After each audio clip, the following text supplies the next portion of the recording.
Final Fantasy 15. The Complete Audio Adventures. Long ago, in a world called Eos, there existed a kingdom unlike any other.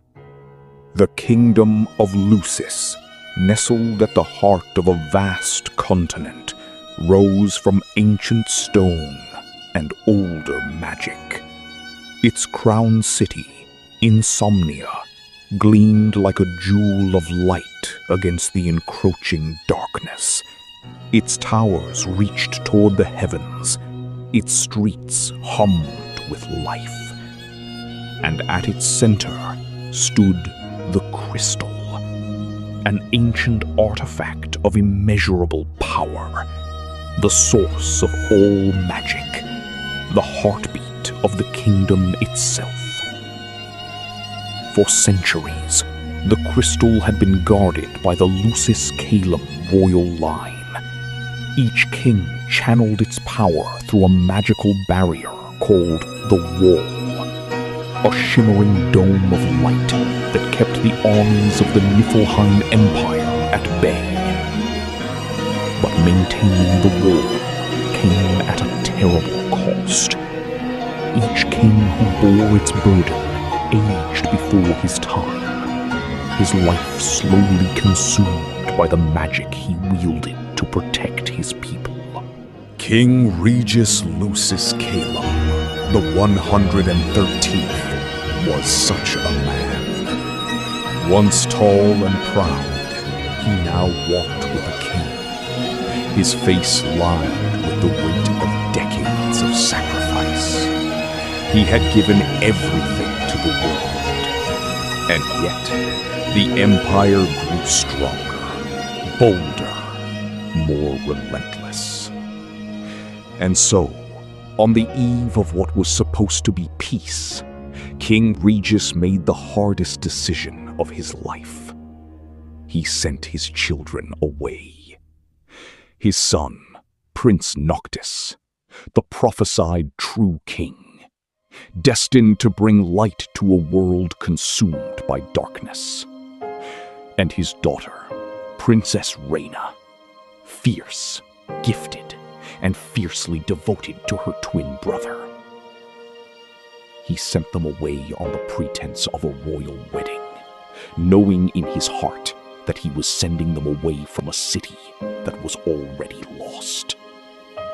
He never told them goodbye. He never said the words he should have said, because if he had, they would have stayed. And if they had stayed, everything he had sacrificed would have been for nothing. This is their story. The story of what came after. The story of two young royals who lost everything in a single night and chose to fight anyway.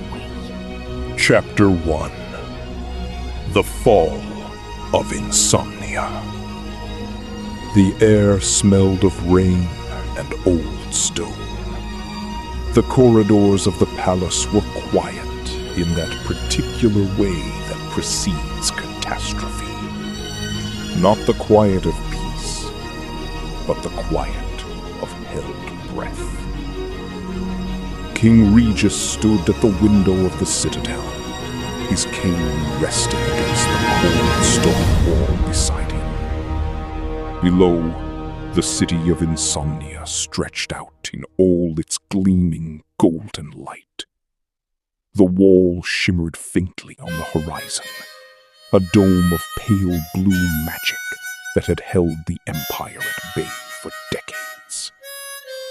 He had maintained that wall for 30 years. 30 years of slow, steady sacrifice. Of life given drop by drop, year by year, in exchange for the safety of his people. Today, it would not be enough. Your Majesty, is the evacuation proceeding? Yes, Kor. We have gotten most of the civilians out through the eastern gate, yet the citadel is surrounded. Your Majesty, the King's glaive is holding the outer perimeter, but they cannot hold much longer. We must move you now. Good. That is good. And Noctis? Reyna? They left this morning, as you ordered. They are safe, Your Majesty. And it was worth it. All of it. Your Majesty, please, we must go. There is still time. Cor, you have always been like a daughter to me. You know that, do you not? Your Majesty, please do not. The ring. You must take it to Noctis. He will need it. The power of the Lucy flows through it. It is his birthright. Promise me. I promise. I swear it. Quietly, with deep love, tell him that I have always been proud of him. And tell Reyna, tell my daughter that her light was the greatest thing in my world. Now go. Both of you go. That is an order. Yes, Your Majesty. It has been an honor, King Regis. King Regis Lucis Caelum turned back toward the window. Below him, the city he had spent his life protecting burned. He did not run. He did not hide. He stood at the window of the citadel and watched the wall. His wall. The wall that had cost him everything. Flicker and die. And in the last moment, as the darkness rushed in, he smiled. Because somewhere out there, beyond the flames and the falling towers, his children were alive. The wall fell at dawn, and with it, the last light of Insomnia. The crowned city of Insomnia. Our home, our sanctuary. For centuries, the wall held the darkness at bay. But peace is a fragile illusion, easily shattered by those who crave power. Noctis, Reyna,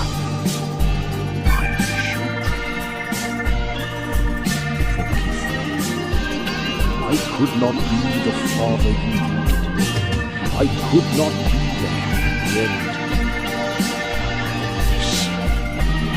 Everything I did, every year I gave, every piece of myself I surrendered to the wall. I gave only for you. The road ahead will be dark. Darker than anything you have ever known. But you are Lucis Caelum, and the light of kings flows in your blood. Be strong, be brave, and never stop moving forward. I love you both, more than words could ever do. This is an emergency broadcast. The Citadel is under attack. Niflheim forces have breached the wall. I repeat, the wall has fallen. Evacuate immediately. All citizens of Insomnia, evacuate immediately. The world of Eos had not always been so dark. There was a time, long before living memory, when the crystal's light touched every corner of the land. When the astrals, ancient beings of immeasurable power, walked among mortals. When the star scourge, the plague of darkness that turned men into monsters called demons, had not yet taken hold. That time was gone. The star scourge had spread slowly, inexorably, like ink dropped into water. Each night grew a little longer. Each dawn came a little later. The demons multiplied in the darkness, and the crystal's power was the only thing holding the final night at bay. The Niflheim Empire had found a way to harness the darkness rather than fight it. Their Magitech technology, soldiers built from stolen bodies and powered by demon essence, gave them an army that never tired, never feared, and never stopped. Against such a force, the Wall of Lucis was not a shield. It was a countdown.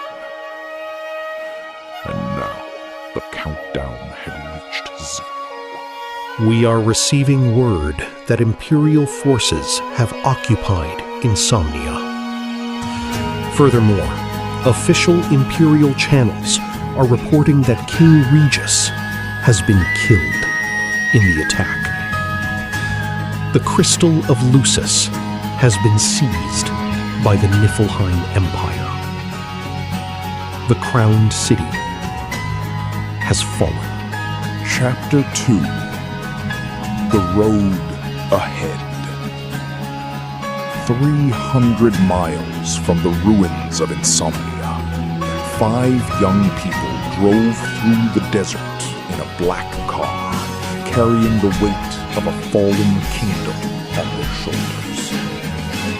They did not yet know the full scope of what they faced. They did not yet know what the prophecy truly demanded. They only knew that they had to keep moving forward. The road to Galgan Quaid stretched before them, golden in the afternoon sun. And somewhere ahead, past the Imperial blockades and the demon-haunted meads, past the grief.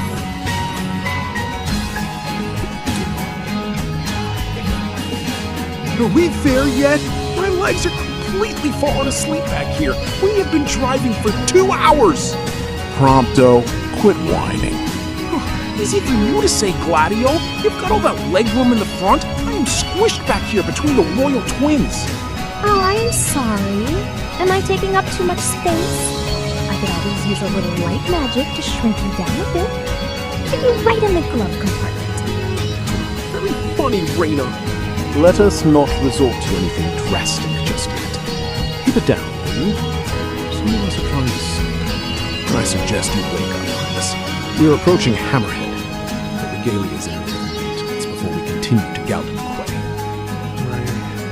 Wake me when you stop.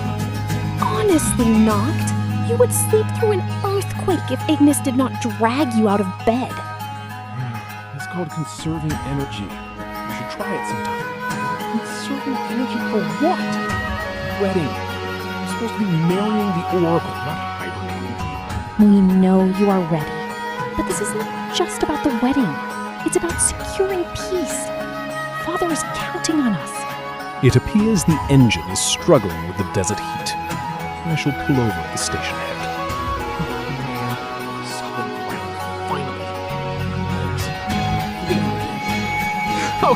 Okay, I have a question.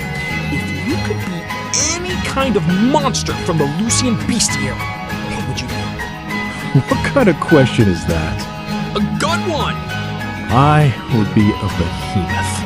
Huge, powerful, nobody messes with you.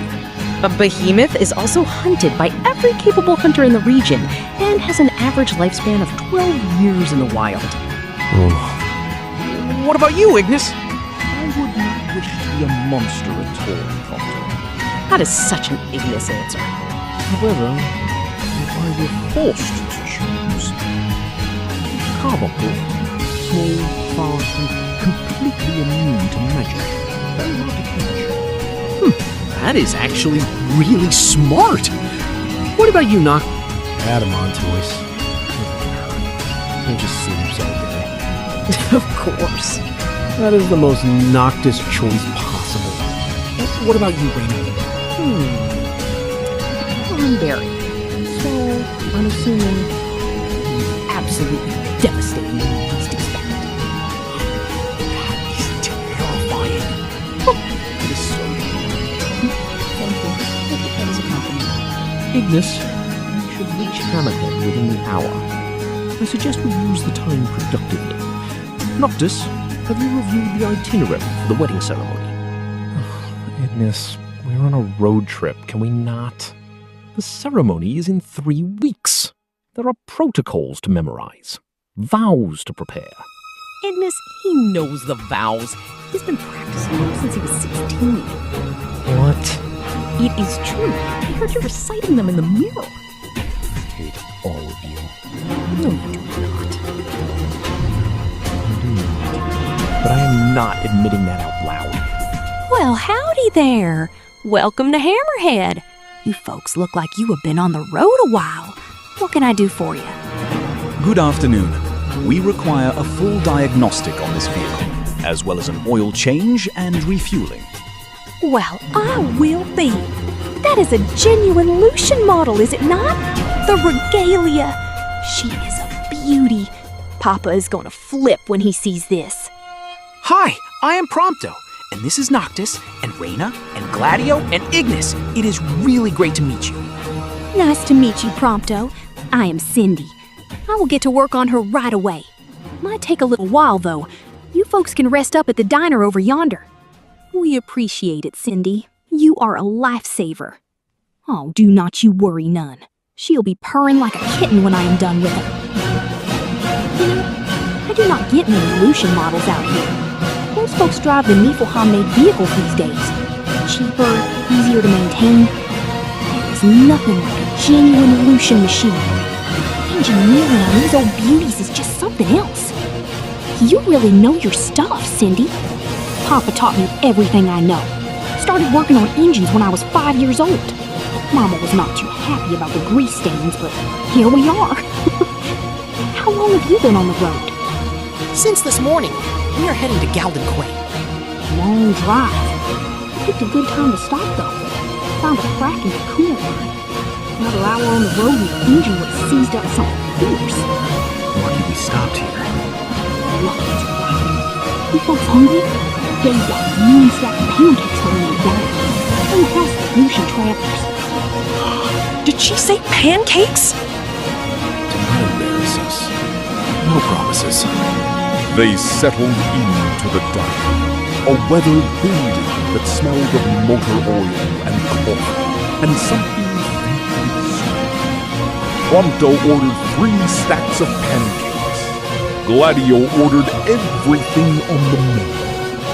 Ignis reviewed their route with the focused intensity of a man who had never once in his life eaten a meal without simultaneously planning something. And Noctis and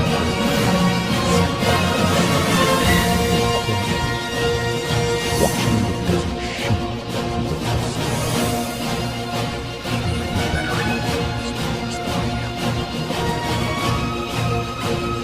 It is strange, is it not, Nock? Being out here, so far from the wall. Yeah, it is. Quiet. Too quiet. I kind of like it. Open road, blue sky, no responsibilities. Except for the whole royal wedding thing.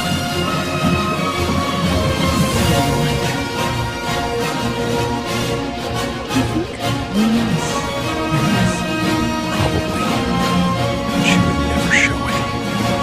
She is the Oracle. She has been carrying the weight of the world since she was 12 years old. The wedding is probably the least frightening thing she has ever faced. I hope she is happy. I mean, I hope this makes her happy. Not just the peace treaty. Actually happy. Quietly. I think you make her happy, Noct. I really do. I think you make her happy too. I have seen the way she does it. And those letters she sends. She does not write like someone fulfilling a duty. She writes like someone who is looking forward to something. Long pause. I just want to be enough. You know? Not the prince. Not the chosen king. Just enough. You have always been enough, Noct. You just have never believed it. That is what I am here for. To remind you. And in other news, the peace treaty signing between Lucis and Niflheim is scheduled for today at the Citadel in Insomnia. Officials expect this to mark a new era of cooperation between the two nations. Wait, we are receiving breaking news. Reports are still unconfirmed, but sources say that the peace treaty signing has ended in disaster. Explosions have been reported near the Citadel. The wall appears to be down. We are receiving word that Imperial forces have occupied Insomnia. Furthermore, official Imperial channels are reporting that King Regis has been killed in the attack. The Crown Prince and Princess are also reported to have perished. We will continue to monitor the situation. Turn that up. What? What is happening? Wait. No. We must leave now. I'm pushing her as hard as I can. Faster, Ignis! We have to get back. We have to see for ourselves! Noctis, we cannot just drive straight into the city. If the Empire has taken it, it is swarming with Magitech troops. I do not care. We are going through! Noct, wait! Kor! Tell me it is not true! Gladio, where are you? We are at the blockade outside the city. We are coming in. No. Turn around. What? We have to. The city is lost. The king is dead. The crystal has been taken. You and your sister are the only hope left for Lucis. Do not throw your lives away here. Meet me at Keycatridge Trench. We will talk there. He is gone. He's gone. Damn it. We should find somewhere to stop. Away from the road. Agreed. There is a rest area 2 miles east. We will regroup there. I'm so sorry, guys. I'm so sorry. They sat in silence for a long time. The desert stretched around them, vast and indifferent. The sun was beginning to sink toward the horizon, painting the sky in shades of amber and red, colors that looked, in that moment, too much like fire. Grief is a strange thing. It does not arrive all at once. It comes in waves. First, the numbness, the hollow disbelief that the world could have changed so completely in the span of a single afternoon. Then the details begin to surface. The small, specific things. The way he used to stand at the window. The sound of his cane on the stone floor of the citadel. The particular way he said their names, with a weight that made them feel both chosen and beloved. Noctis sat with his back against the regalia, staring at the darkening sky. Reyna sat beside him, close enough that their shoulders touched. Neither of them spoke. They did not need to. Some silences are not empty. Some silences are full to the brim of everything that cannot be said. I'm really sorry, guys. About the king. He was always really kind to me. Even when I was just some kid from the city who somehow became Noct's best friend. He never made me feel like I did not belong. He liked you, Prompto. He always said you were good for me. Yeah.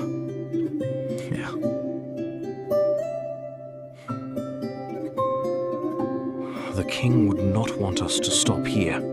He sent you both away for a reason. He believed in the prophecy. He believed in you. In both of you. Ignis is right. Grief is a luxury we cannot afford right now. We move. We find the royal tombs. We get stronger. And then we take back what was taken from us. Gladio is right. We do not stop. Not for anything. For him. For Lucis. For all of us. keep thinking about the last time I saw him, Father. He was standing at the top of the Citadel steps when we left, watching us drive away. He looked old, older than I had ever seen him. The wall had taken so much from him over the years. I wanted to go back. I almost told Ignis to turn around. But Noct put his hand on my arm and said, "He needs us to go." So I did not look back. I should have looked back. I keep trying to remember what he looked like standing there. But the image keeps blurring, like a photograph left in the rain. I am terrified that one day I will not be able to remember his face at all. He used to call me his little light. Even when I was 15 and furious about some protocol or another, he would put his hand on my head and say, "Rena, my little light." It is the thing about loss that nobody tells you. It is not the big moments that break you. It is the small ones.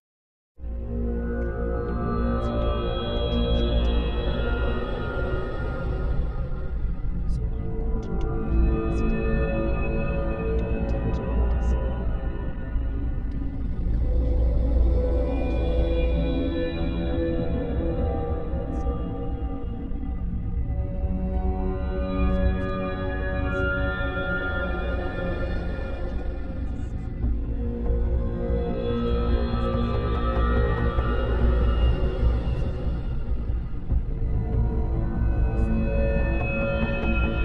Do you ever think about what it would have been like if we had been born normal? All the time. No crystal. No wall. No prophecy. Just two kids who could grow up without the weight of a kingdom on their shoulders. We would probably be terrible at it. Being normal. Probably. I used to be angry about it, you know, when we were little. All those lessons, all those expectations, while other kids got to just play. I remember you threw your history book at the tutor once. He deserved it. He was insufferable. Yeah, he was. Whatever happens, I need you to promise me something. What? Do not shut us out. When it gets hard. When it gets dark. Do not carry it alone. We're here. I promise. Good. Get some sleep. Ignis will have us under the door.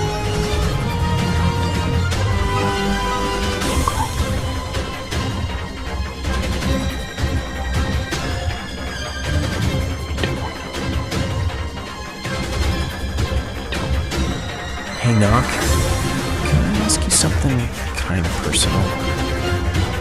Depends on what it is. Fair enough.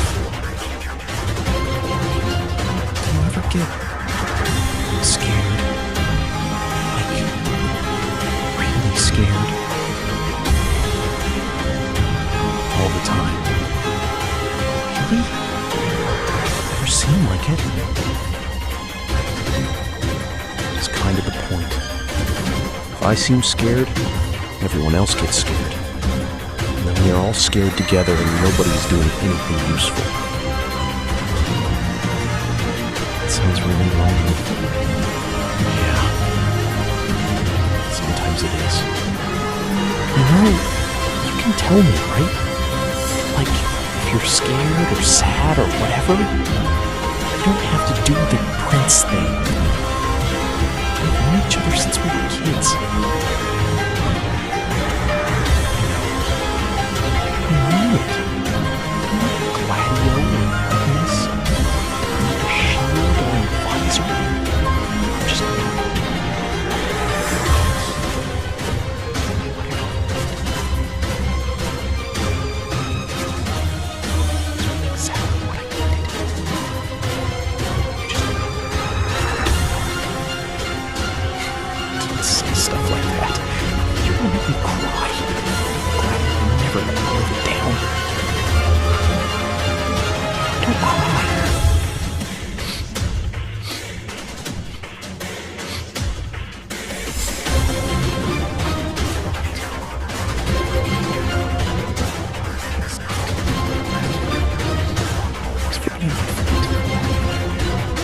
real threat.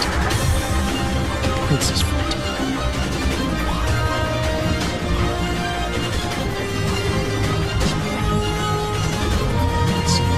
Gladio, a word.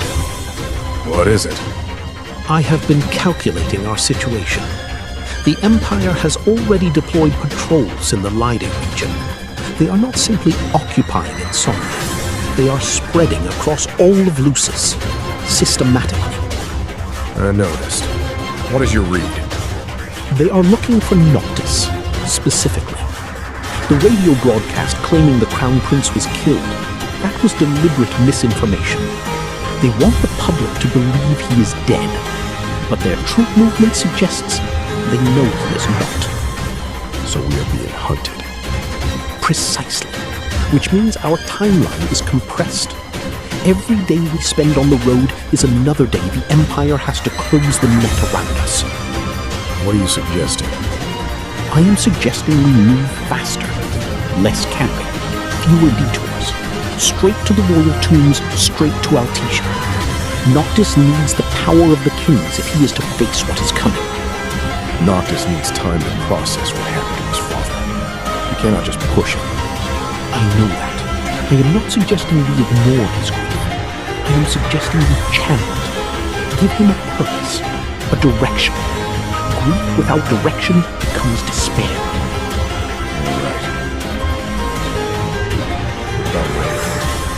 She is holding herself together through sheer force of will. She is more fragile than she appears right now. She needs to feel useful. Give her responsibilities. Let her contribute. You have thought about all of this. It is my job to think about all of this. Noctis is the true king, but he cannot be the king he needs to be if we do not hold the ground around him. That is what we are here for. Agreed. We'll move at first light. Chapter 3. The Marshal's Charge. They met Cor the Marshal at Keycatrich Trench just before midnight. He was waiting for them beside a battered military vehicle, his arms crossed, his expression carved from stone. He was a man who had seen too much war to be surprised by any of it. But even he looked older than they remembered, as if the fall of Insomnia had aged him 10 years in a single day. He did not waste time on pleasantries. He never did. That was the thing about Cor the Immortal. He did not speak unless he had something worth saying. And tonight, he had a great deal worth saying. I will not pretend this is anything other than what it is. The city is gone. The king is dead. The crystal is in Niflheim hands. And the two of you are the last legitimate heirs to the throne of Lucis. I know that. Then act like it. Your father made arrangements. Before the end, the ring of the Lucy, the conduit of the king's power, it was recovered. It will be brought to you when the time is right. But first, you need to be strong enough to wield it. The royal tombs. Correct. There are royal tombs scattered across Lucis. Each one contains the weapon and power of a fallen king. Your ancestors. If Noctis can collect their arms, he will have the strength to face what is coming. And what exactly is coming? The prophecy is real, Noctis. I have spent 30 years hoping it was not. But the signs are all there. The star scourge is spreading faster than ever. The nights are growing longer. If something is not done, the world will fall into eternal darkness. And you are the only one who can stop it. What does the prophecy actually say? Exactly. The true king must sacrifice himself to purge the world of the scourge. His life for the light of dawn. I see. No. There has to be another way. I hope there is. But right now, the only path forward is the tombs. One step at a time. The first tomb is in Kikatrich Trench itself. I will take you there. And then, your road begins. The Kikatrich Trench was a ruin from an older war. Its stone corridors were choked with dust and the bones of ancient battles. Magitech soldiers stood guard at every junction, their eyes glowing faintly in the darkness, their movements mechanical and relentless. But Noctis moved through them like water. The power of the kings was in his blood. He could feel it, a warmth beneath his skin, a pull toward the weapons of his ancestors that grew stronger with every step deeper into the trench. Reyna moved at his side, her own magic crackling softly at her fingertips. Light magic, the gift of the Lucis Kylum line that manifested differently in each generation. In their father, it had been the war. In Noctis, it was the power to call weapons from beneath. In Reyna, it was something older. Something that even the scholars of the Citadel had struggled to learn. She called it her compass. The ability to sense the flow of magic in the world around her. To feel where the light was strongest and where the darkness pressed in. Tonight, the darkness pressed in from every direction. 3 Magitech soldiers, 12 o'clock! I will take the 2 on the left. On it. Reyna, watch the flanks. Already on it. Prompto, there is one circling behind you. See it? See it? I definitely see it now. Got it! Noctis, the one on the right has a shield generator. Aim for the power cell on its back. Got it. Gladio, now. Yeah! That was amazing! Did you see that? The way Noct just whoosh, and then the whole thing just exploded? Prompto, focus! Right. The path ahead is clear. We should move quickly before reinforcements arrive. You fight well. All of you. Your father would be proud. Yeah. Let us keep moving.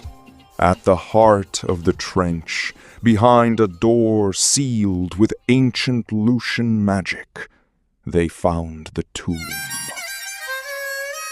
It was smaller than Noctis had imagined. A single stone sarcophagus in the center of a circular chamber, its walls carved with the names and deeds of the king who rested within.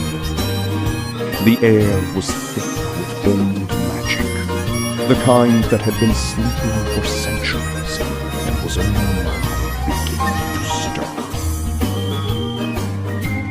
Noctis approached the tomb alone.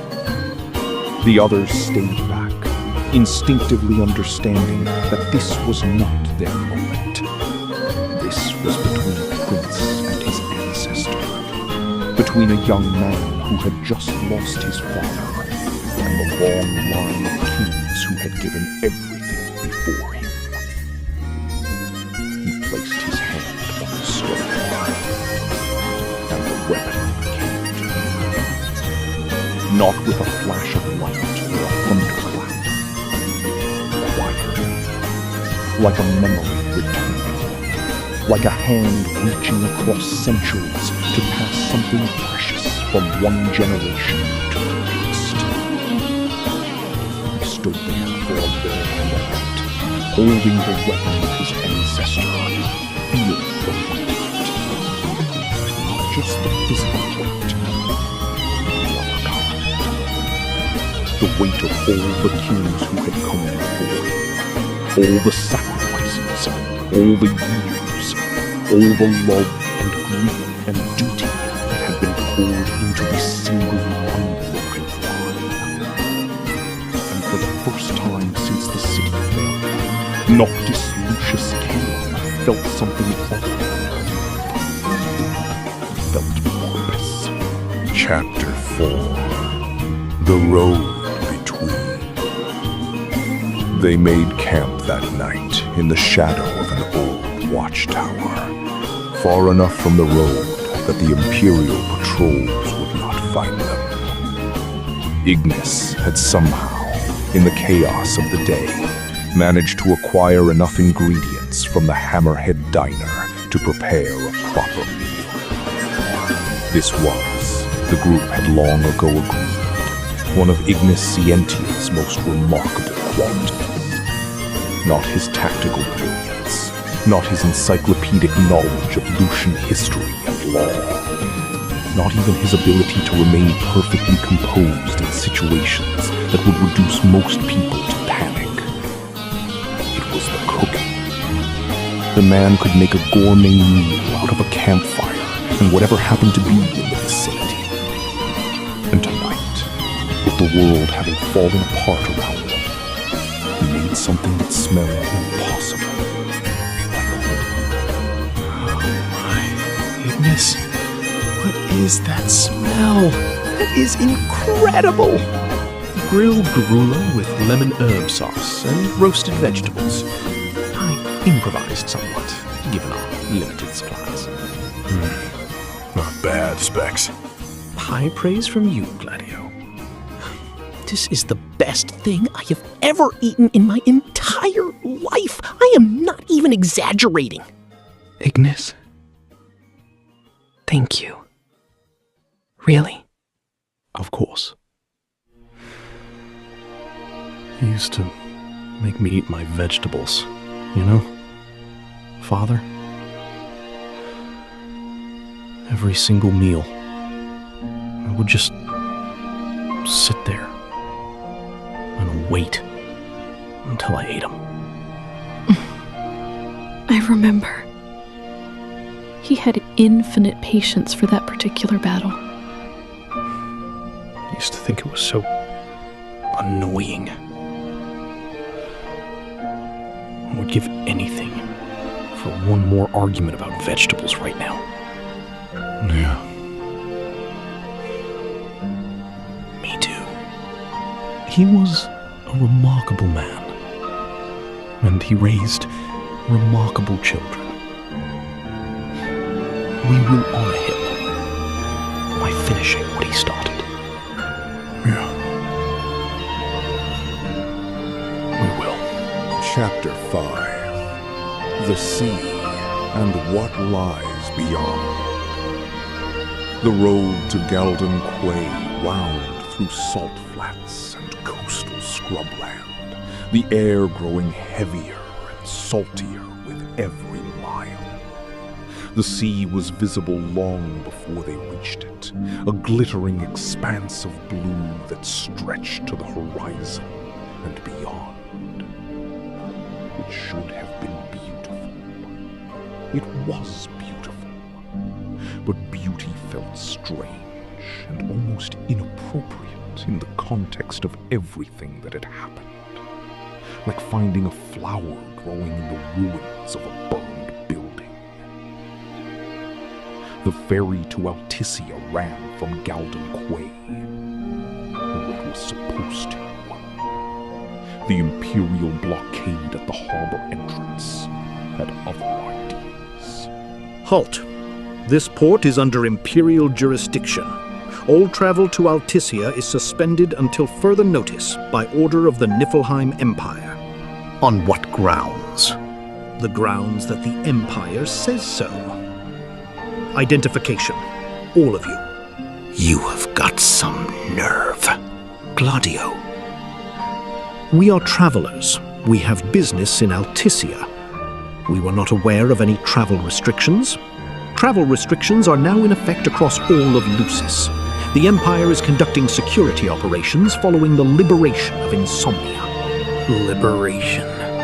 That is correct. The crystal is now under Imperial protection for the good of all Eos. The crystal belongs to Lucis. Your face. I know your face. We should be going. We will find alternative transport. Wait. You are the Crown Prince. You were supposed to be dead. Move. Now. Way ahead of you. They ran. There was no other word for it. They ran back to the regalia, with Imperial soldiers shouting behind them.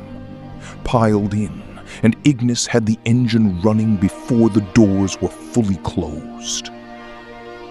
The regalia was fast. Faster than the Imperial vehicles, which were built for power rather than speed. And Ignis Scientia, for all his composure and precision, drove like a man who had absolutely no intention of being captured today. They did not stop until the harbor was 10 miles behind them, and the only sound was the wind and the distant crash of waves. The ferry was not an option. Not anymore. They would need another way to Alticia. And so the road continued, not toward the sea, but back into the heart of Lucius, back toward the tombs, back toward the weapons of the kings, back toward the slow, painful, necessary work of becoming strong enough to face what was coming. The road was long, the darkness was growing, and somewhere ahead, the Oracle waited. And the true king had not yet become who he needed to be. Chapter 6. What We Carry. 3 days on the road had a way of stripping away pretense. In the palace, everyone had a role, a mask, a set of behaviors appropriate to their station. Out here, with nothing but the open road and the stars overhead and the constant low hum of danger on the horizon, those masks had a way of slipping. It was Prompto who slipped first, which surprised no one who knew him well. Prompto Argentum had always been the most honest person in any room, even when honesty was inconvenient. Especially when honesty was inconvenient. It happened on the 3rd night, when the others were asleep, and only Noctis and Prompto were keeping watch by the dying campfire. Noct, there is something I have never told you. Something I have been carrying for a long time. Okay. I am not from Lucius. Not originally. I was born in Niflheim. My barcode, the one on my wrist, is not a Lucian citizen registration. It is an Imperial production code. I was made there, in one of their facilities. I am a product of the Empire.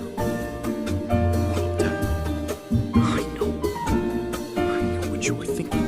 I know how it sounds. I have been terrified to tell you since the day I found out. Because what if that means I am like them? What if there was something in me that... Stop. Noct. I said stop.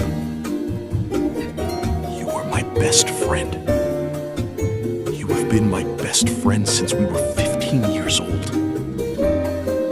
The person who dragged me out of my room when I was too depressed to leave. You were the person who made me laugh when I did not think I could. Where you were born does not change any of that. You are not a product. You are Prompto. And you are one of the best people I have ever known. You really mean that? I really mean that.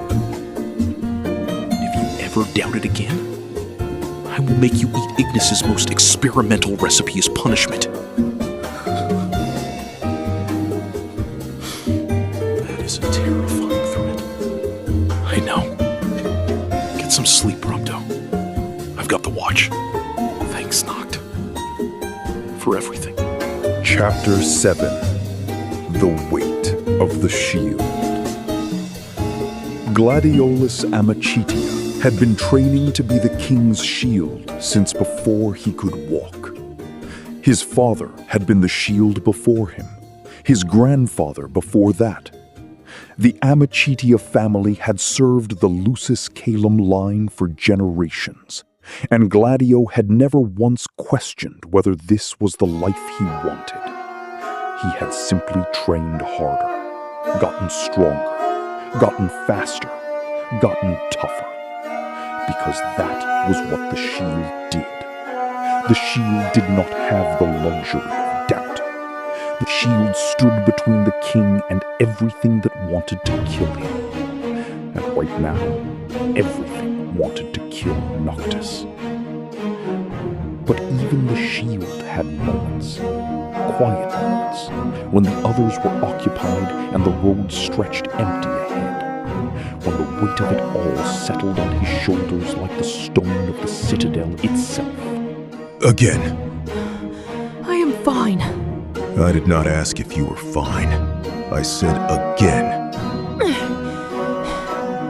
There! Better. Your footwork is still sloppy on the left side. I am working on it. Work faster. The Empire doesn't care about your footwork being a work in progress. Again.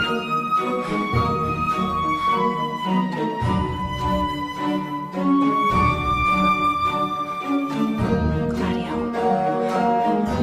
can I ask you something? Shoot. Do you ever get angry? Like, genuinely angry? Not the controlled kind. The kind that makes you want to just break something. Yeah. Every day since insomnia fell. How do you manage it? I hit things. Preferably things that deserve it. What is really going on, Raina? I'm scared I'm gonna lose him. Knocked. The prophecy says he has to die. Everyone just accepts that. Like it is inevitable. Like there is nothing we can do. I know. I'm not going to accept it. I refuse to accept it. Good. Hold on to that. Because the moment we start accepting it, we stop looking for another way. And there might be another way. We do not know yet. So we keep moving, we keep fighting, and we do not give up on him. Not ever. Not ever. No, again. Chapter 8. The Advisor's Burden. Ignis Scientia had been assigned to Noctis Lucis Caelum at the age of 6. He had not been asked. He had not chosen. He had been told, with the quiet certainty of people who make decisions about other people's lives without consulting them, that this was his purpose, his duty, his life's work. He had accepted it without question. Because that was what you did when you were Ignis Scientia. You accepted. You adapted. You excelled. What no one had told him, what no one had thought to mention, was that somewhere between the age of 6 and the age of 22, the assignment would become something else entirely. Not a duty, not a purpose, a family. And that was the thing about family. It made everything both easier and infinitely more complicated. Ignis, you do not have to stay up, you know. I can take the watch. I am aware. I find I cannot sleep. Me neither. Ignis, can I ask you something? Of course. Did you ever resent it? Being assigned to me when we were kids? Long pause. No. I will confess there were moments in the early years when I wondered what my life might have looked like if I had been given a different assignment. But I stopped wondering rather quickly. Why? Because you were, even at the age of 6, the most genuinely interesting person I had ever met. You asked questions no one else thought to ask. You saw things from angles that surprised me. And you were, beneath all the royal protocol and the expectations, remarkably kind. I did not know you thought that. I do not often say it. I should say it more. Whatever comes next, Noctis, whatever the prophecy demands, I want you to know that serving you has been the honor of my life. Not because of what you are, because of who you are. Ignis, do not make it sentimental. I have a reputation to maintain. Right. Right. For what it is worth, you are not just my advisor, Ignis. You are my family. I know. I have always known. Chapter 9. The Arms of the Ancestors. The days blurred together in the way that hard travel always does. They found the second tomb in the ruins of an old fortress, half buried in sand and guarded by creatures that had been feeding on the darkness for decades. They found the third in the depths of a flooded cave system that Prompto absolutely did not enjoy navigating, no matter what he said afterward. With each weapon claimed, Noctis changed. Not dramatically, not in the way of stories where the hero is suddenly transformed by a single moment of revelation. Slowly. The way a person changes when they are forced to grow into something larger than they were. The way a river carves a canyon, not in a day, but over years of patient, relentless work. He was still Noctis, still dry and deadpan, and occasionally infuriating in his ability to sleep through almost anything. But there was something else there now, something that had been dormant and was beginning to wake. The others saw it. They did not speak of it, but they saw it. I watch him sometimes, when he does not know I am watching. He stands differently now. It is subtle. The kind of thing you would only notice if you had known him his whole life. But I have known him his whole life. There is a weight to him that was not there before. Not the weight of grief, though that is still there too. Something else. Something older. Like he is carrying not just himself, but all the kings who came before him. All that history. All that power.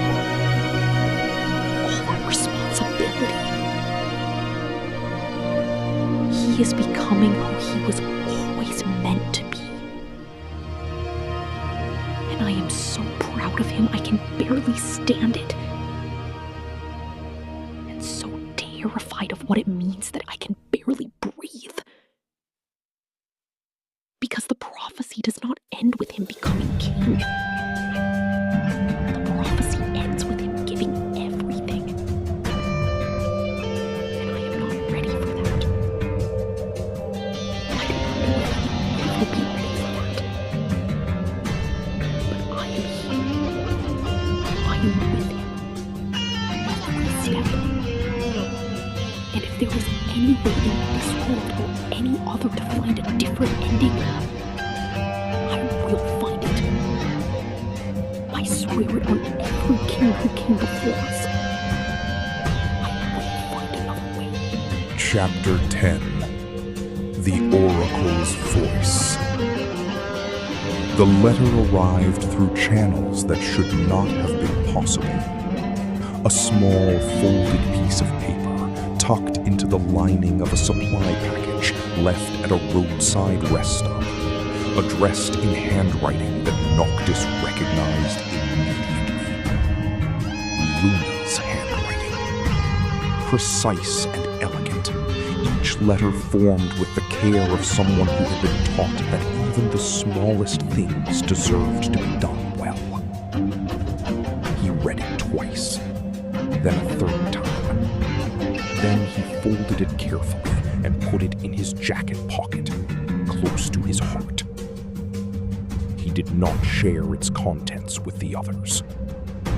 But Reyna, who had known her brother for 22 years, saw the way his shoulders changed when he put it away. Lighter. Like something heavy had been set down, or like something lost had been found again. She did not ask. She did not need to. Dear Noctis, I know this letter may not reach you. I know the roads between us are more dangerous now than they have ever been. But I am writing it anyway, because some things need to be said, even if the saying of them is uncertain. I heard about insomnia, about your father. I am so sorry. I know those words are not enough. They are never enough, but I mean them with everything I have. I need you to know that I am all right. I am safe, for now, and I am working. The astrals are restless. The covenants must be renewed. I am doing what I was born to do. As are you. I have thought about you every day since we were children, writing letters to each other across the distance between our worlds. I have thought about what it would mean to finally stand beside you. I still believe in that day. I still believe in you. Come to Eltesia, Noctis. I will be waiting. Always. Luna. Chapter 11. The Long Night. The demon attacks had been getting worse. Every night that passed, the darkness came a little earlier and stayed a little longer. The creatures that emerged from it were growing bolder, larger, more numerous. The scholars of the old world had called it the Star Scourge, the spread of an ancient darkness that had been slowly consuming the world for centuries. The people of Eos called it simpler things. The Blight, the Long Night, the End. It was on the 5th week of their journey that the group encountered a daemon unlike anything they had faced before. It came at dusk, when the sky was the color of bruised plums and the first stars were just beginning to appear. It came from the darkness beneath a collapsed overpass, something massive and ancient and wrong. Its eyes like 2 dying suns, its voice a sound that was less sound than pressure, a weight on the chest that made it hard to breathe. Noctis had faced demons before. He had never faced anything like this. It is a Naga-class demon. Class 7, we are not equipped to fight this. We do not have a choice. It is between us and the road. Noctis, the light. I know. Give me a moment. We do not have a moment. It is moving. Noct, on your left. I see it. Ignis, the weak point. The core is in the chest cavity. You need to get through the outer shell first. Gladio, can you break it? Watch me. Ha! It is working! The shell is cracking! Everyone, get clear. Now. Reyna, are you sure about this? Get clear!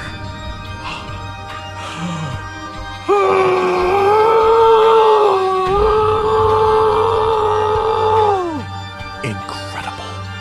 Remarkable. Yeah. Is it gone? Yeah. It is gone. Reyna, are you alright? I am fine. Just give me a minute. Noctis, sit beside her. Take all the time you need. That was incredible. I did not know I could do that. I didn't know the light could be that strong. I did. I have always known. Chapter 12. Toward the Sea. They found a way to Altissia eventually.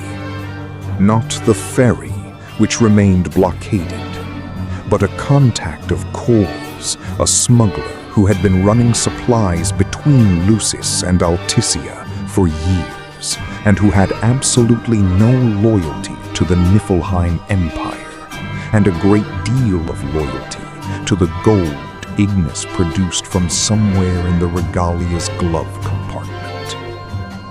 The crossing took 2 days. 2 days on a battered cargo vessel that smelled of fish and salt and old wood, with the open sea stretching in every direction and nothing but sky above. Prompto took approximately 400 photographs. Gladio spent most of the crossing doing pull-ups on whatever structural elements he could find. Ignis reviewed their plan for Altissia with the focused intensity of a man who had never once in his life allowed himself to simply enjoy a sea voyage. And Noctis and Reyna stood at the bow of the ship as the sun set over the water, watching the horizon, thinking about everything that lay ahead. They did not speak much. They did not need to. Some conversations happen in silence, in the space between words, in the simple fact of standing beside someone you love when the world is uncertain and the future is unclear. That was enough. For now. That was enough. Okay, this is officially the most beautiful thing I have ever seen. The light on the water right now? Perfect! Absolutely perfect. You've taken 100 photos already. 200! And I am just getting started. Let him be, Gladio. He's happy. The approach to Altissia should take approximately 14 more hours at current speed. I have been reviewing the city's layout, and I believe I have identified several safe houses we can use. Noctis. Yes? We are on a boat. In the middle of the ocean. The sun is setting. Can we just, for 5 minutes, not plan anything? I suppose 5 minutes can be managed. Did Ignis just agree to not plan something? Someone write this down. This is historic. I said 5 minutes, Prompto, not an eternity. It is so beautiful, is it not? The sea. I used to dream about traveling when I was little. Before I understood what being a princess actually meant, I thought it would be like this. Open roads, new places, adventure. Now I know the adventure comes with a price.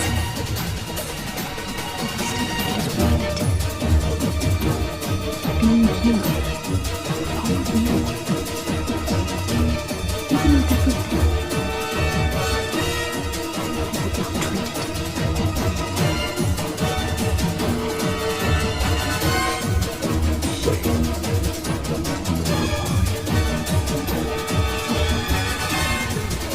Now, about Altissia. Chapter 13. The City of Water. Altissia rose from the sea like a dream. A city built on a series of islands, connected by arching bridges, its buildings white and gold and ancient, its canals reflecting the morning light in ripples of silver and blue. It was the most beautiful city anyone had ever seen. It was also, as Ignis quickly noted, heavily fortified. The Niflheim Empire had not yet reached Altisia. The city-state maintained its independence through a combination of strategic neutrality, natural defenses, and the fact that the first secretary of Altisia was, by all accounts, a woman of extraordinary political skill who had been outmaneuvering empires since before most of the current imperial leadership was born. But the empire was coming. Everyone in Altisia knew it. The tension was in the air like a smell before a storm, in the too careful smiles of the merchants, in the way the city guard stood a little straighter and watched real hard, in the hushed conversations that stopped when the strangers approached. They had perhaps one explored the heart mind, perhaps less. Someone beautiful, fragile city. Wow, this is... I do not even have words. Look at this place. The architecture, the canals, the light. It is like a painting. It's a city. Nice city.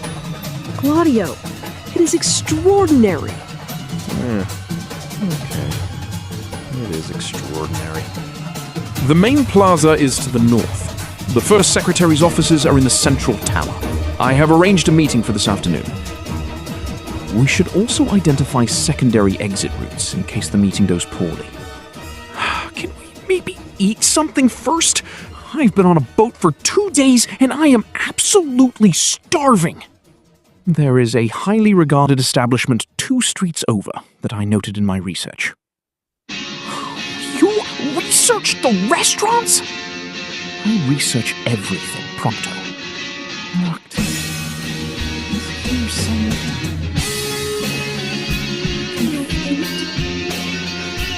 We will find her not. We're so close now. Chapter 14. The Oracle.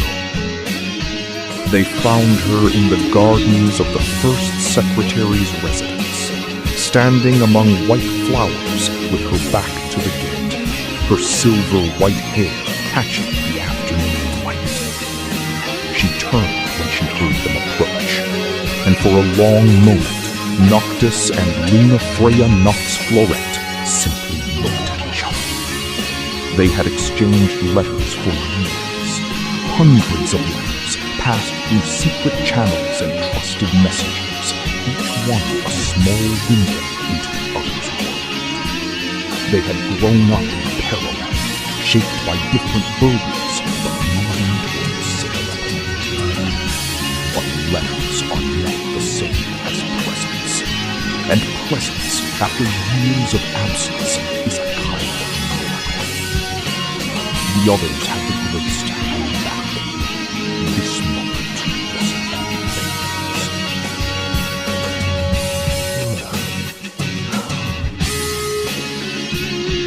You came. I said I would. You did. In a letter. 12 years ago. You wrote, I will come to Altisia, and I will bring you population because the food of Tenebria is He's dead. About to be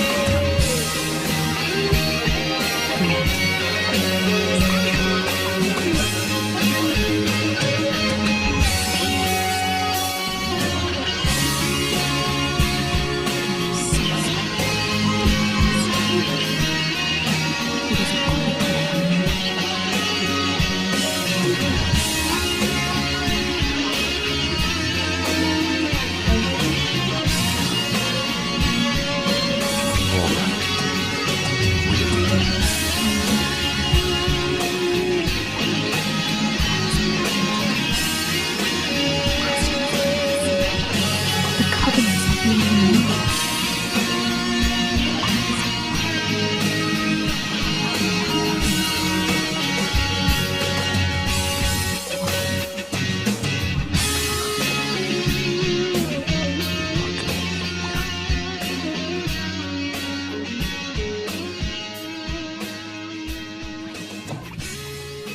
And you must be Reyna. Noctis has written about you extensively. He has?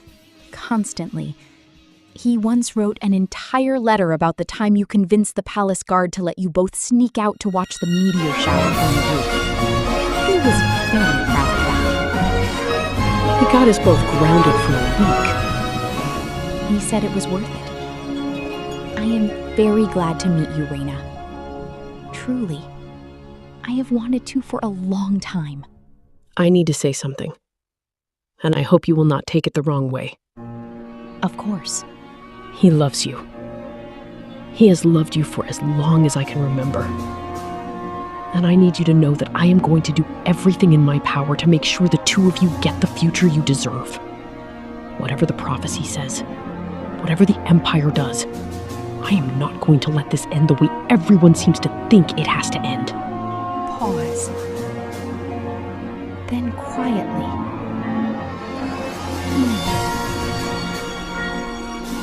I believe you. And I am glad Noctis has you. I hope he will let me stand beside you as well. In whatever comes next. After a moment, I think I would like that very much. Good. Then we are agreed. Chapter 15. The Trial of the Astrals. The Astrals were not gods in the way that stories make gods. They were not distant and indifferent. They were not cruel for cruelty's sake.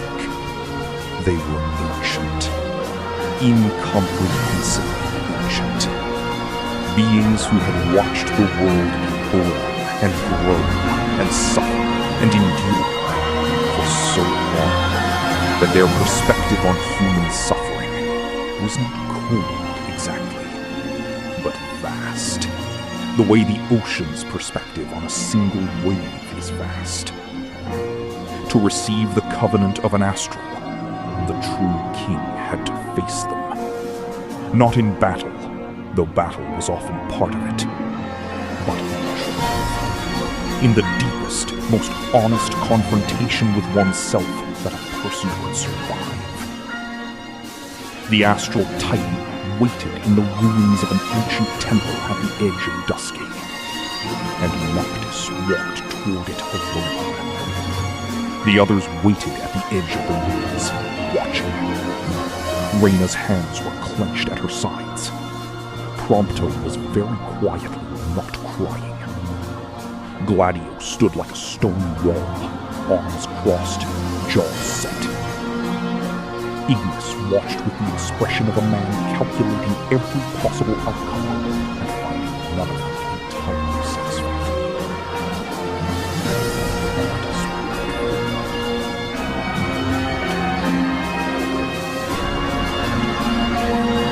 You come seeking power, young king. I come seeking what I need to protect the people I love. And if the two are not the same thing, then I will find a way to make them the same.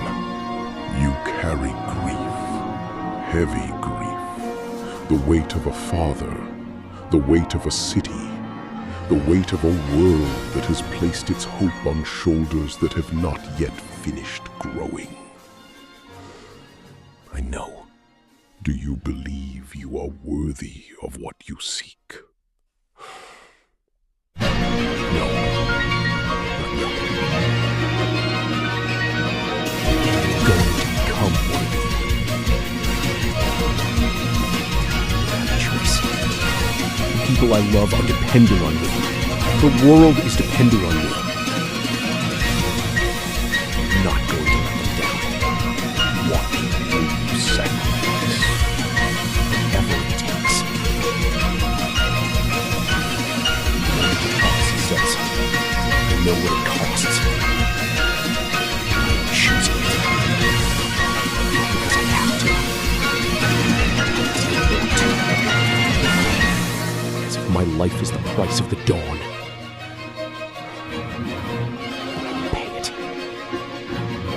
But not yet. For the people standing up there waiting for me. Then rise, young king. The covenant is made. The power of the arcane is Rena, Noct! Are you alright? Are you hurt? I'm fine. I'm okay. Rena, you were in there for 3 hours! We could not reach you! We could not do anything! I was... Hey, I'm here. I'm okay. That was the longest 3 hours of my entire life! I aged 10 years! I have gray hairs now! I can feel them! You do not have gray hairs. I feel like I do! Welcome back, Noctis. I trust the trial was... illuminating? Yeah, it was. I know what I have to do now. I know the whole shape of it. I am not afraid anymore. Noct! I am not afraid. I know what it costs. And I am choosing it. But I'm not going anywhere until we have done everything we can. All of us. Together. So, what is next? After a moment, quietly, the next astral, and the road continues. And let us go. Chapter 16. The Bond That Hold. The road stretched on. Weeks became months. The tombs were found, one by one. The covenants were made. The power of the kings accumulated in Noctis like water filling a vessel, slowly, steadily, until the vessel began to change shape to hold what it was being asked to contain. And through it all, the 5 of them moved together. They learned each other in the way that only people who travel together can. The particular rhythm of each other's breathing in the dark. The way Prompto hummed to himself when he was nervous.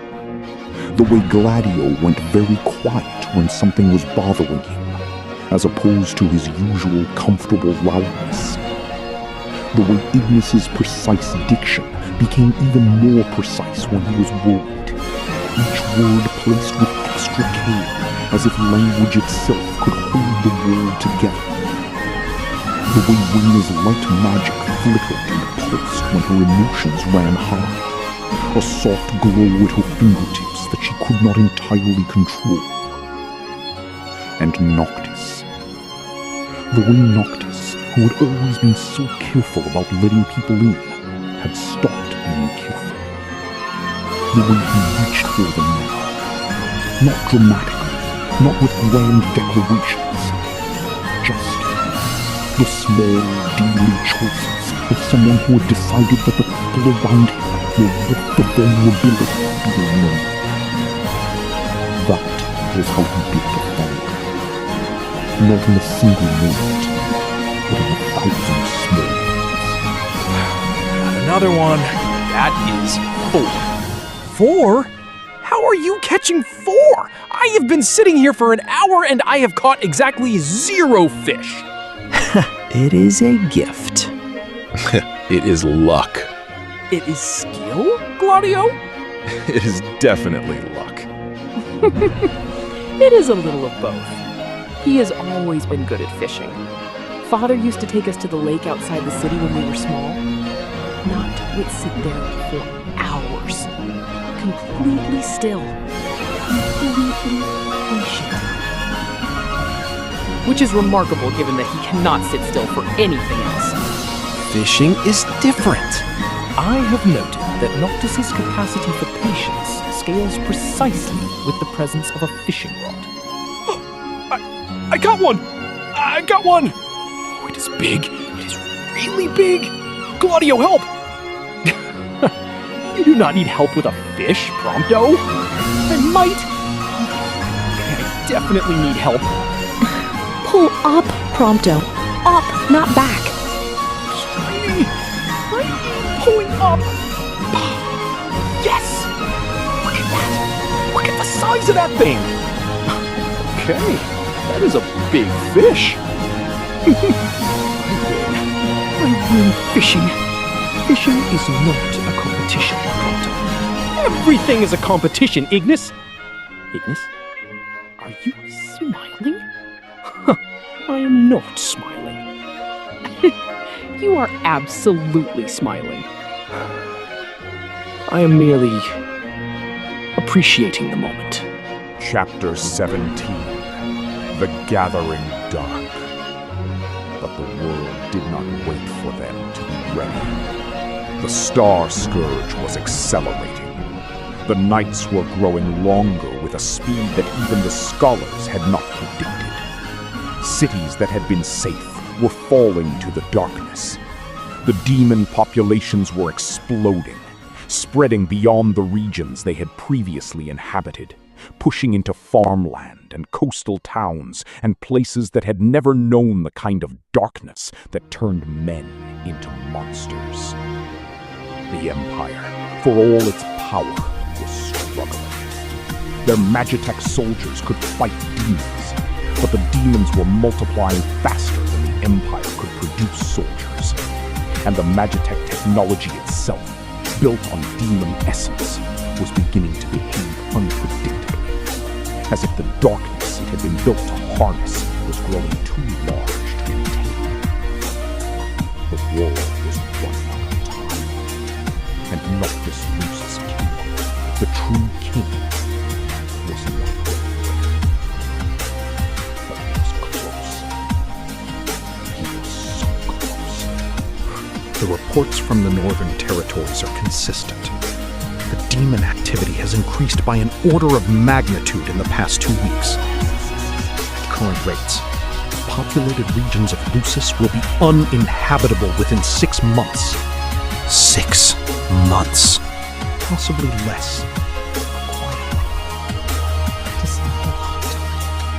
How many tombs are left? 2. The Tomb of the Wise and the Tomb of the Tall. Both are in the Malmalam thicket. And then there is the crystal. The crystal is in Niflheim, in the heart of the Imperial capital. Yes. So we are walking into the Empire's front door. Essentially. Okay. We have done harder things. Have we? Yes, we have. We are still here, are we not? We are still here, and we are going to finish this. All of us. Together. No one gets left behind. That is not negotiable. Agreed. Agreed. Agreed. Agreed. Let us go finish this. Chapter 18. The Last Kings. The final tombs were the hardest. Not because the enemies guarding them were stronger, though they were. Not because the paths to them were more treacherous, though they were. But because by the time they reached them, everyone understood what claiming the last weapons meant. It meant the preparation was over. It meant the final act was beginning. Noctis claimed the last weapon in silence. He stood in the final tomb for a long time, longer than he had stood in any of the others. When he emerged, he was different. Not in the way he had changed with each previous weapon, not the slow, steady accumulation of power and purpose. This was something else. This was completion. The vessel was full. The true king had arrived. And the road to the crystal lay open before them. Locked. I can feel them. All of them. Every king. Every queen. Every person who ever bore this name and carried this print. They are all here. Inside me. I understand now what it means. What it has always just a source of power. It is a promise made by the first king to the world, that as long as the line holds, the light will not go out. I am the last of the line, and I intend to keep that promise. We know you will. We have always known. You're with you. All the way. Whatever it takes. Whatever it takes. Thank you. For everything. For all of it. I could not have become this without you. Any of you. Now, let us go take back the crystal. Chapter 19. Into the Heart of Darkness. Niflheim, the Empire's capital, was everything Lucis was not. Where Insomnia had been built on light and ancient magic, the Imperial capital was built on industry and control. Its towers were not carved stone, but forged metal. Its streets were not cobblestone, but reinforced plating. Its sky was not open, but choked with the exhaust of 1,000 Magitech factories, a permanent gray haze that had not lifted in living memory. The crystal was at the center of it all, housed in a facility that had been built specifically to contain it, surrounded by layers of Imperial security, Magitech soldiers, and the kind of desperate, grasping hunger that comes from having taken something that was never yours and knowing somewhere deep in the machinery of the Empire's ambition that it would eventually claim it. They went in at feet, which was, it was noted, becoming something of a pattern. But the night was their ally now, because the true king carried his own light. The crystal chamber is 2 levels below us. The main stairwell is guarded. We will need to use the service corridor on the east side. I count 12 soldiers on this level. 6 Magitech, 6 human. Pronto. I can take out the 2 on the far right from here. Give me 30 seconds. Do it. Pronto. Done. The Magitech units are responding to the gap. They are moving to fill it. Now, Noctis. Gladio, left flank. On it! 3 more coming from the upper level. Reyna, hold the corridor. Already holding it. Pronto. Clear on the right. Gladio! Clear on the left. The path is open. Move quickly. The alarm will have been triggered. How far? 1 more level, and then the crystal. Then let us finish this. Chapter 20. The Crystal's Call. The crystal was larger than Noctis had imagined.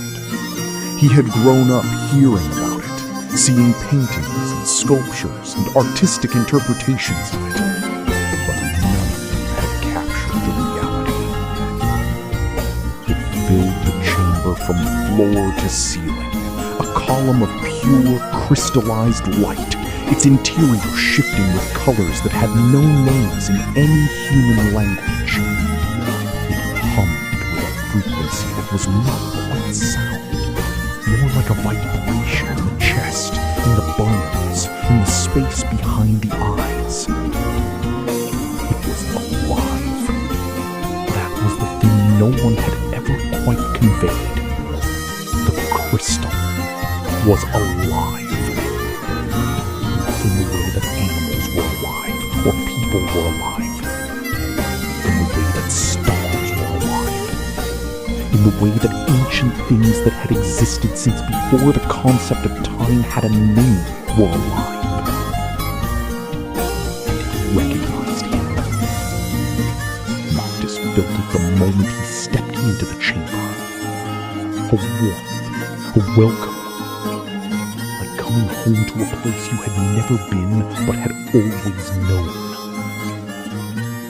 He walked toward it alone. The others stayed at the entrance, This was the moment everything had been building toward. He reached out his hand and touched the crystal. You have come, true king. I have come. You know what is required. I know. Star Scourge can't be purged by power alone. The darkness has to be drawn into the light, and the light has to be strong enough to burn it away. And the only light strong enough is the light of all the kings combined, which means it has to flow through you, and at the cost of my life. I know. I have known for a while. I've made my peace with it. You do not I am afraid of leaving. The people who are standing outside that door. I'm afraid of the grief it will cause them. But I am not afraid of the act itself. Because it is a choice. And it is my choice. I am choosing freedom.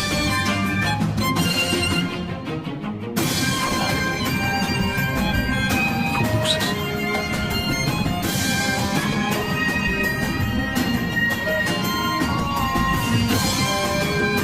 Then the power of all kings is yours, Noctis Lucis Caelum. Go and Noct. What happened in there? I spoke with the crystal. I know what I have to do. And I know when. Not yet. There is still time. I want to have a little more time. Without you. Is that all right? Of course it is all right. Of course. Take all the time you need. We are here. Noctis. Rain. Do not. I need you to focus. Not. You are the best person I know. You always have been. Whatever happens.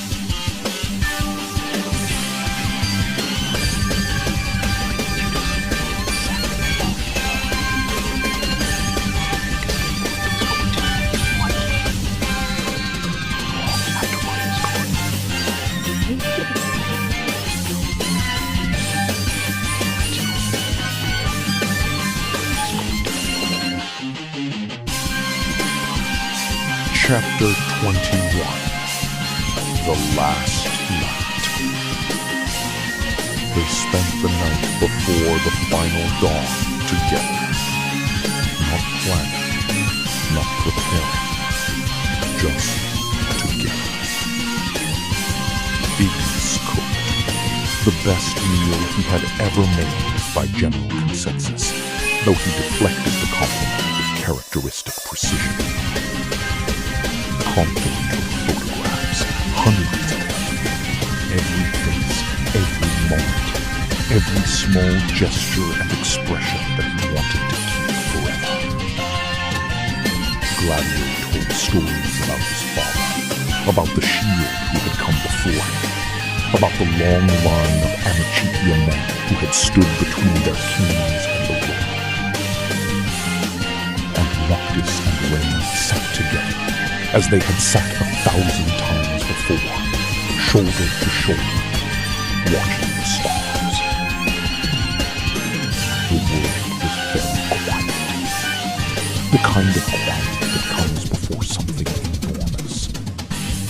They all felt it, but they did not speak of it. Because some things do not need to be spoken. Some things are simply held in the space between heartbeats, in the warmth of being together, in the knowledge that whatever comes next, this moment is real. This moment is real. It must not. Hey, I just wanted to know. It's the best thing that ever happened to me. There's nobody before me. There's just some kid who did not belong anywhere.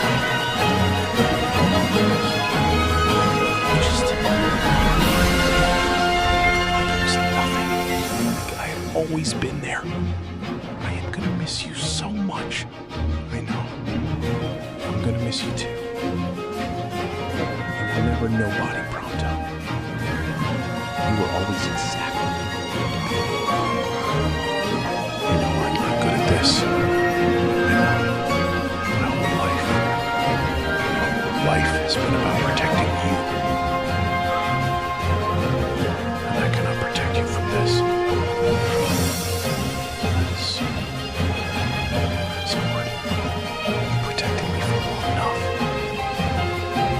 Gave me the time I needed. That is everything.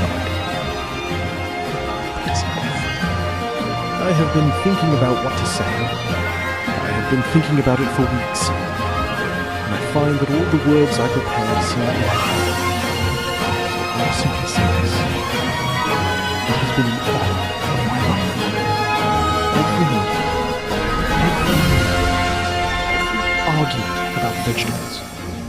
Every single day. Thank you, Noctis, for letting me be part of this. Ignis, thank you for making me your way.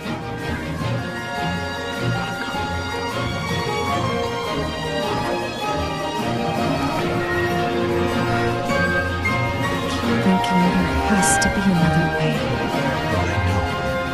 I've been looking since the day Kor told us about the prophecy. I have been looking for another way. Reyna. I am not ready to stop looking. I know. And I love you for it. But I need you to hear me. This is not something that was done to me. This is something I am choosing. There is a difference. I am choosing this because the world deserves a dawn. Because the people in it deserve to live without the darkness. Because you deserve to live in a world with light. And I am the only one who can give them that. So I am giving it.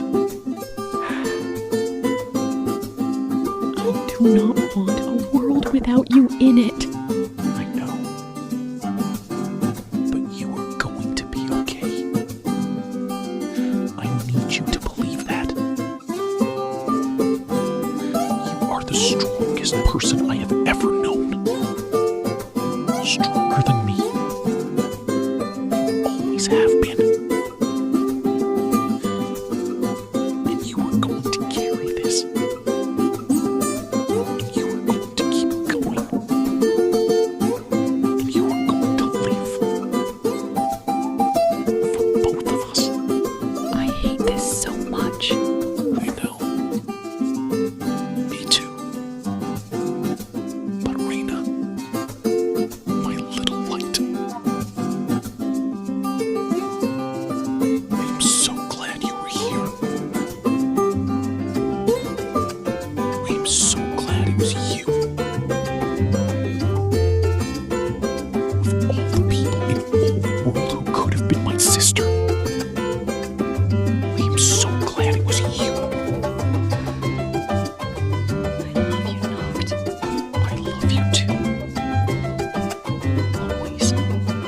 Chapter 22 The Dawn.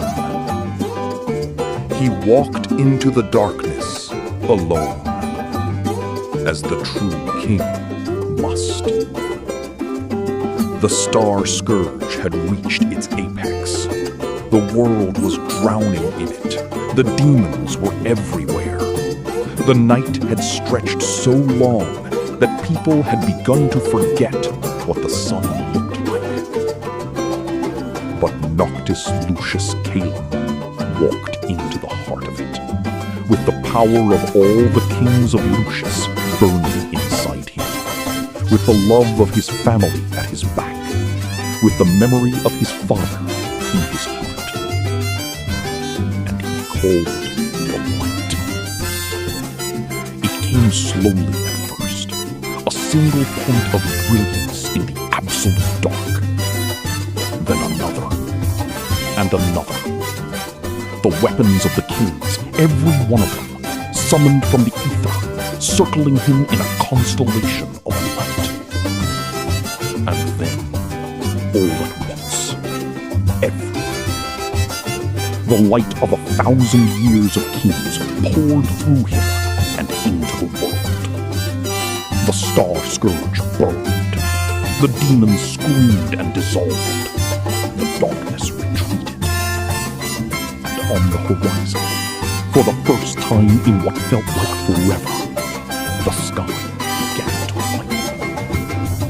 The dawn was coming. The true king had kept his promise.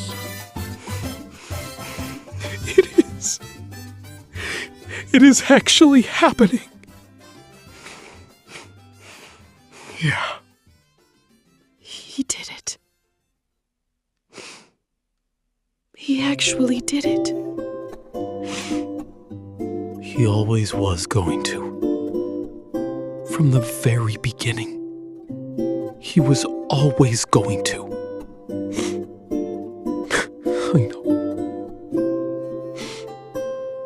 I know.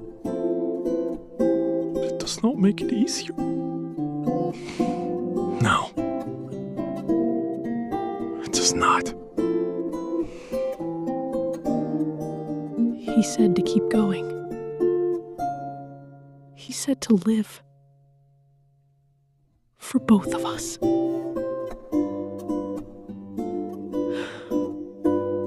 So that is what I am going to do. That is what we are all going to do. We are going to live in the world he gave us. And we are going to make it worth it.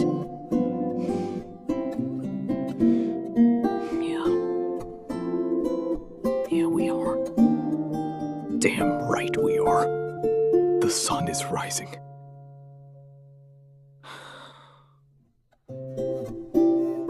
I see it. I see it, Noct.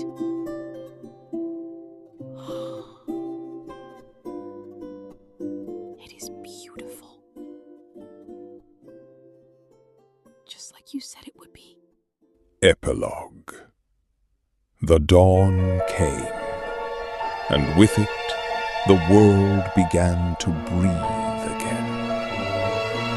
The star scourge was gone, not diminished, not pushed back, gone. Burned away by the light of 1,000 kings, channeled through the last of their line, given freely and completely and without reservation.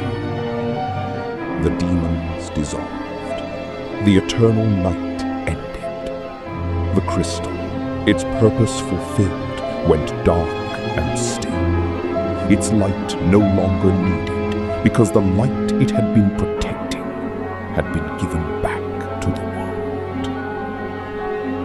The world that woke in the days that followed was not the same world that had gone to sleep under the darkness.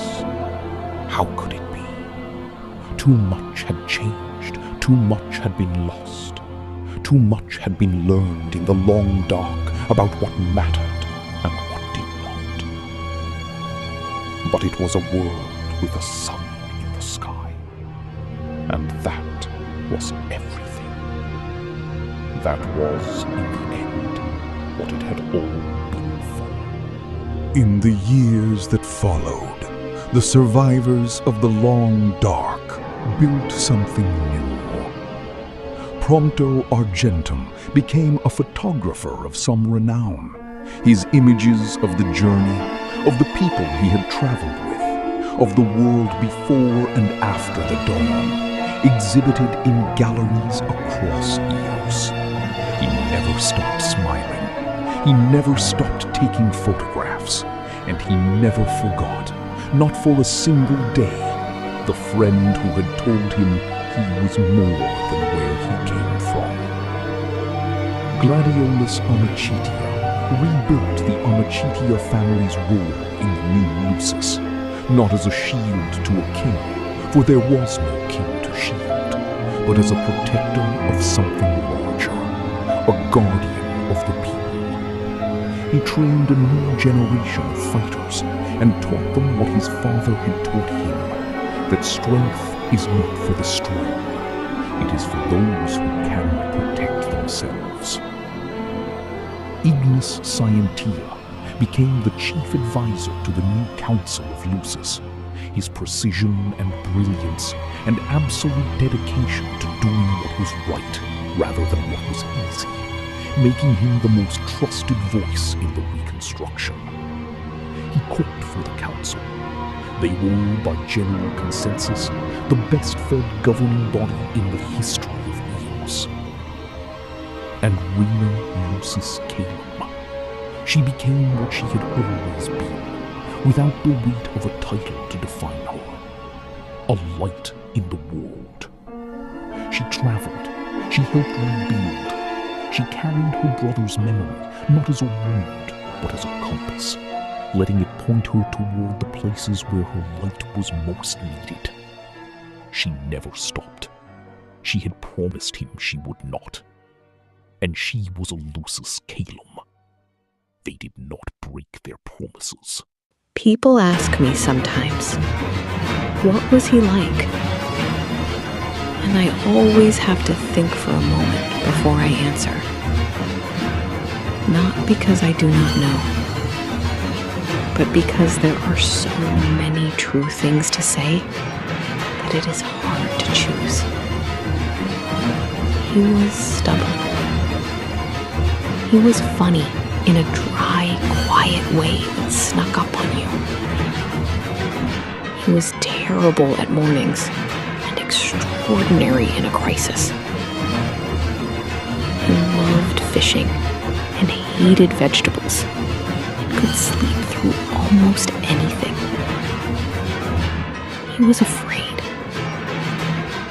more afraid than anyone knew. And he was brave anyway. That is the thing people do not understand about courage. It is not the absence of fear. It is doing what needs to be done despite the fear. And he did that every single day. He was my brother, my twin, my best friend. And he gave the world a dawn. And every morning when the sun comes up, I think of him. And I say, I see it, Noct. I see it. And it is beautiful. Just like you. And so the story of the true king came to its end. Not with a trumpet fanfare, not with a grand proclamation, but with a sunrise, and 4 people standing in the light of it, carrying their grief and their love and their memories of the one who had made it possible. The road had been long. The darkness had been deep. But the dawn had come. As it always does. As it always will. Because that is the promise. That is the covenant that was made at the beginning of the world and renewed by every king who came after. The light improves. The dawn comes. And the story goes on. This has been Final Fantasy XV, the complete audio